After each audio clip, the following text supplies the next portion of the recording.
Le groupe de la Banque africaine de développement a réuni à Abidjan les acteurs clés de la finance africaine autour de la nouvelle architecture financière africaine NAFA ce jeudi 9 avril.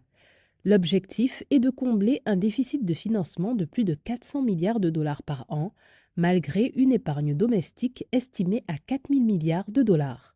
Notre continent dispose de capitaux, des liquidités, des opportunités bancaires. Pourtant, trop souvent, les capitaux ne sont pas acheminés là où ils sont les plus attendus et les plus utiles. Ni avec l'ampleur, ni la rapidité, ni avec l'accessibilité requise. Nous sommes donc confrontés à un paradoxe. L'Afrique fait face à un besoin de financement du développement que vous connaissez tous de plus de 400 milliards de dollars chaque année. Et pourtant, notre continent détient également près de 4 000 milliards de dollars d'épargne intérieure. La transformation de l'architecture financière doit reposer sur plusieurs axes stratégiques. Tout d'abord, le renforcement du rôle des banques multilatérales de développement, notamment le groupe de la Banque africaine de développement, afin d'accroître leur capacité d'intervention et leur effet de levier dans la mobilisation des ressources financières.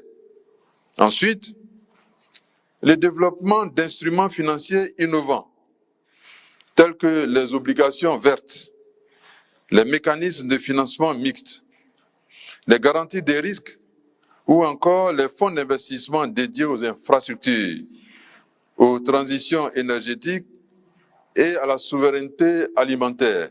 Pour les acteurs de l'écosystème financier africain, cette rencontre visait à poser les bases d'une meilleure coordination en rassemblant des intervenants clés jusque-là dispersés.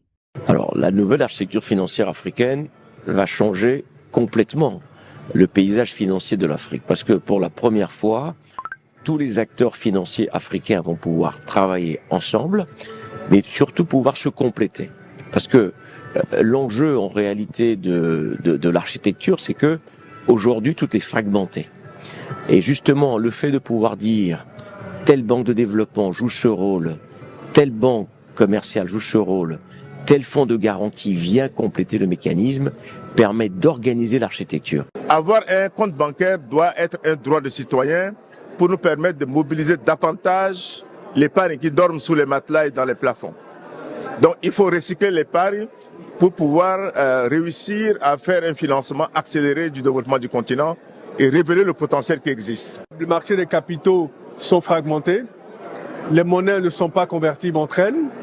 Naturellement, ça crée des blocages. Donc aujourd'hui, il s'agit de lever tous ces verrous, de se réorganiser et d'avoir une approche qui nous permet d'avoir un financement endogène de l'Afrique. Les travaux devraient déboucher sur des solutions concrètes, notamment l'adoption du consensus d'Abidjan, marquant un passage à l'action pour transformer durablement le financement du développement en Afrique.